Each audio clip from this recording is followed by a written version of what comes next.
Il photographie le monde depuis plus de 20 ans. Lauréat 2023 du prix photo de la Fondation Yves Rocher, son regard l'a mené en Afghanistan, en Érythrée ou encore au Bangladesh. Derrière son objectif, il s'est fait le témoin discret des ravages de la drogue aux États-Unis, celui de l'espoir en Haïti et plus récemment de la ferveur au Bénin. Son nouveau projet, Les Esprits de la Forêt, présenté au festival Lagacilly, nous fait voyager dans la nature sacrée, au cœur des cultes vaudous. Le photojournaliste Gaël Turin est notre invité. Bonjour à toutes et à tous. Et bonjour à vous, Gaël Turin. Bonjour. Vous êtes photographe depuis près de 30 ans, auteur de nombreux ouvrages photographiques. J'en cite quelques-uns. Avoir 20 ans à Kaboul en 2004. Le mur et la peur sur la plus grande frontière du monde entre l'Inde et le Bangladesh. Ça, c'était en 2014. Ou encore En bas la ville en Haïti avec Laurent Godet en 2017. Il y a un peu plus de 10 ans, vous avez aussi publié un livre sur des rituels vaudous en Afrique, en Haïti et aux États-Unis. Pourquoi reprendre ce travail aujourd'hui au Bénin?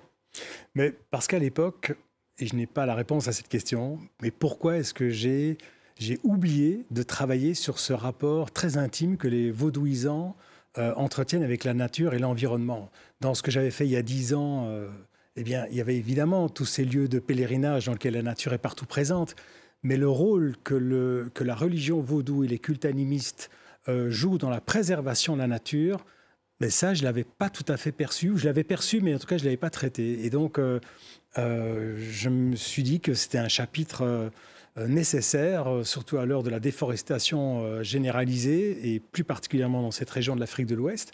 Et donc, voilà la raison pour laquelle j'ai voulu travailler sur ce chapitre-là.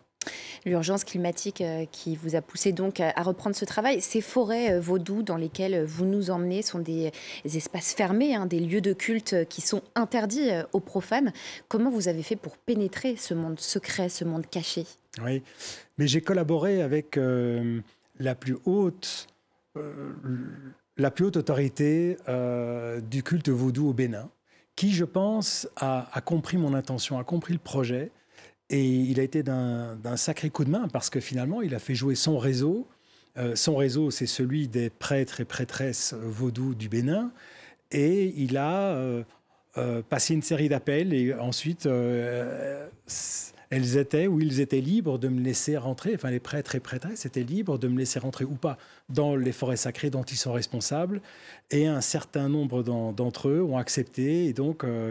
voilà, c'est beaucoup de discussions, de négociations, de persuasion, mais j'ai pu accéder à une douzaine de forêts sacrées, ce qui est assez exceptionnel. Les esprits de la forêt, ce sont des esprits qui sont par définition invisibles. Comment votre objectif photographique vous permet de rendre visible ce qui ne l'est pas? Oui. Il y a la volonté... d'abord, il y a la possibilité de travailler sur les cultes en eux-mêmes, et donc il y a les fidèles qui, lors de moments de prière, ont des gestes particuliers, ont des attitudes, des regards. Et donc ça permet finalement de quand même aller saisir cette charge spirituelle. Et puis ensuite, il y a peut-être un deuxième volet qui serait plutôt de travailler sur les atmosphères d'un lieu, lumineuse, sur cette espèce de charge spirituelle qu'il peut y avoir dans un lieu au travers d'un certain type de lumière, sur... une manière dont le végétal pousse et grandit, etc. Et donc, c'est ce mélange de ces deux types d'images qui, je l'espère, a permis de construire une séquence qui pourrait révéler la présence de ces esprits dans ces forêts.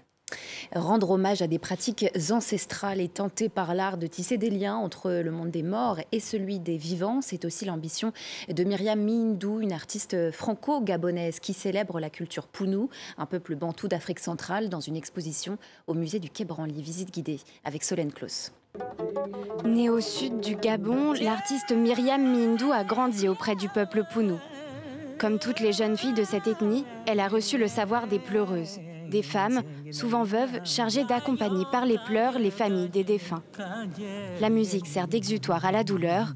Au cœur de ces rites, des harpes sacrées, reproduites à sa façon par l'artiste. J'ai demandé à ce qu'on me sorte les harpes des réserves. Au Craft de Limoges, nous avons réalisé un certain nombre de tessons pour pouvoir expérimenter des terres du Gabon que j'avais avec moi. Et j'ai réalisé donc cette série d'œuvres. Cheminer entre les sculptures, les observer, le tout bercé d'une complainte, celle d'Annie-Flore Bachililis, chanteuse Pounou. Tous les sens des visiteurs sont mobilisés. Ça a vraiment attiré mon attention, parce que les sons, les œuvres et les objets anciens trouvés ici dans le musée permettent de créer un récit au sujet de ces objets que je n'aurais pas perçu de cette façon.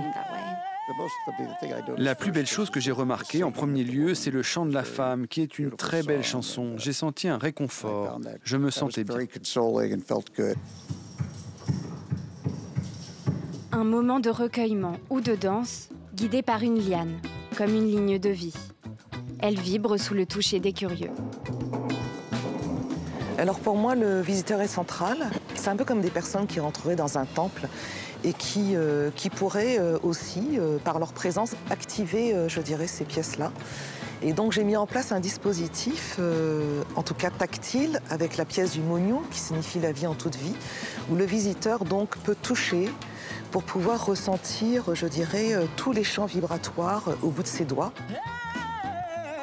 À travers l'exposition, Myriam Mindout souhaite transmettre cette pratique ancestrale et rendre hommage à ces femmes qui tissent un lien de la mort à la vie. Voilà, tisser un lien entre la mort et la vie, entre ce qui passe et ce qui reste. C'est aussi l'ambition de la photographie. Votre travail vous a souvent confronté, Gaël Turin, à des situations dramatiques, de l'épidémie de sida au Malawi, à la crise des opiacés aux États-Unis. On va en parler juste après, mais vous dites que rien n'est comparable au bouleversement profond que vous avez vécu face au vaudou. De quel bouleversement parlez-vous ? Mais je pense que c'est venu faire trembler. Je suis quelqu'un je ne suis pas religieux, je ne suis pas croyant, mais néanmoins, j'ai été effectivement fort touché d'abord par la ferveur. Peut-être il y a quelque chose, cette dimension de la quête d'identité aussi et de préservation des cultures. Vous l'avez dit, ce sont des cultes millénaires. Il y a dans cette préservation, dans cette survivance-là, il y a quelque chose, je trouve, de très fort, de très touchant, parce que ça nous ramène d'une certaine manière au monde d'avant. Et ce monde d'avant quoi, je ne sais pas, mais c'est peut-être avant le temps des colonies. Dans le cas d'Haïti, c'est avant l'esclavage, donc de la traite négrière transatlantique. Et donc, il y a ce quelque chose qui réunit les vaudouisants, mais vous savez, les vaudouisants qui soient du candomblé brésilien, la santeria cubaine ou du vaudou haïtien, ils sont tous réunis par la vénération d'un même panthéon de divinités. Et ce panthéon de divinités, il est originaire d'Afrique de l'Ouest et de la côte ouest africaine, un peu plus bas, vers l'Angola et tout ça. Et dans cette réunion de croyances, il y a quelque chose qui m'a vraiment très fort touché. Et puis... j'ai assisté aussi à des cérémonies d'une puissance extraordinaire, mais puissance pas au sens de l'explosion des trans. Les trans peuvent être parfois d'une très très grande poésie, d'un très grand calme, parce qu'ils sont chevauchés, ils sont habités par ces esprits d'une manière très fondamentale, élémentaire, et c'est très fort, quoi. Vos photographies sont aussi exposées au festival Visa pour l'image de Perpignan du 31 août au 15 septembre prochain dans l'exposition Les ravages de la tranque, un reportage choc sur la crise du fentanyl, une drogue très puissante aux États-Unis. On regarde à quoi ça ressemble et on en reparle juste après.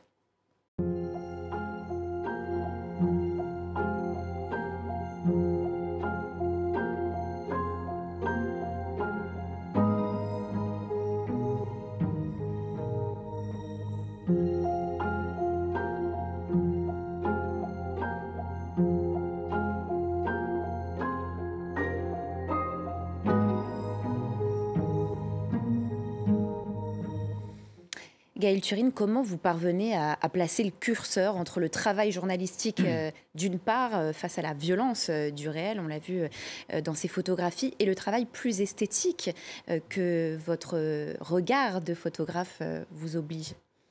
Oui, sur un sujet comme celui-là, c'est assez compliqué parce que la première mission, c'est de raconter l'histoire. Je pense que le mieux est de ne pas vouloir créer des images chocs pour le plaisir, pour le plaisir, pour la facilité plutôt qu'elles peuvent avoir dans l'effet choc auprès d'un lecteur. Il faut faire des images qui soient les plus pertinentes possibles. Je dirais que le point d'attention, il est plutôt dans la séquence que l'on va construire. Moi, je porte plus attention à ça plutôt qu'à la construction de chacune de mes photos. C'est parce qu'au final, ces images ne sont pas faites pour être montrées de manière isolée, mais elles sont faites pour être exposées ou publiées dans des magazines, mais dans un certain espace. Et pourtant, parfois, on n'en retient qu'une seule. Hein. Je pense à l'image de l'exécution de Saigon en 1968. On peut aussi évoquer l'image du photojournaliste Evan Vucci qui a pris en photo Donald Trump le 13 juillet dernier à Butler, en Pennsylvanie, alors qu'il venait d'échapper à une tentative d'assassinat. Photo qui a eu très vite valeur de symbole. Et à ce moment-là, on a tous réalisé à quel point une image a bien le pouvoir de changer le cours du monde. Oui, effectivement, ça arrive, c'est très très rare. Cette image-là est une image, je vais répéter ce qui a été dit 1000 fois, c'est une image d'une force incroyable. Maintenant, avec ce qui se passe aujourd'hui dans la campagne Kamala Harris, on est en train de se rendre compte que peut-être que ce n'est effectivement peut-être pas un moment qui va changer complètement le tournant de l'élection américaine. Donc finalement, il y a une charge symbolique extrêmement forte. Je ne suis peut-être pas tout à fait persuadé qu'elle va, comme je le disais à l'instant, changer complètement le cours de l'histoire. C'est sûr que ça le positionne encore plus comme victime de tout un système, etc. Mais le photographe, mais d'autres photographes ont fait la même photo, mais c'est celle-là qui est ressortie. Le photographe là, a certainement réalisé une image une des plus fortes images réalisées ces dernières années, ça c'est sûr. Elle illustre en tout cas l'incroyable pouvoir de l'image et de la photographie. Merci beaucoup à vous, Gaël Turin, photoreporter. On pourra voir donc votre travail au Festival de photo La Gacilly et puis en ce moment au Festival Visa pour l'image à Perpignan. Merci d'être venu sur notre plateau. On se quitte en images avec une exposition qui, elle aussi, renouvelle notre regard sur le monde. The Infinite Woman à la Villa Carmignac, une rétrospective d'œuvres autour des regards posés sur les femmes depuis les mythes originels jusqu'à nos jours. C'est à découvrir jusqu'au 3 novembre au large de Hyères, ce paradis perdu du sud de la France. Quant à nous, on se retrouve sur tous nos réseaux sociaux. Je vous dis à très vite sur France 24.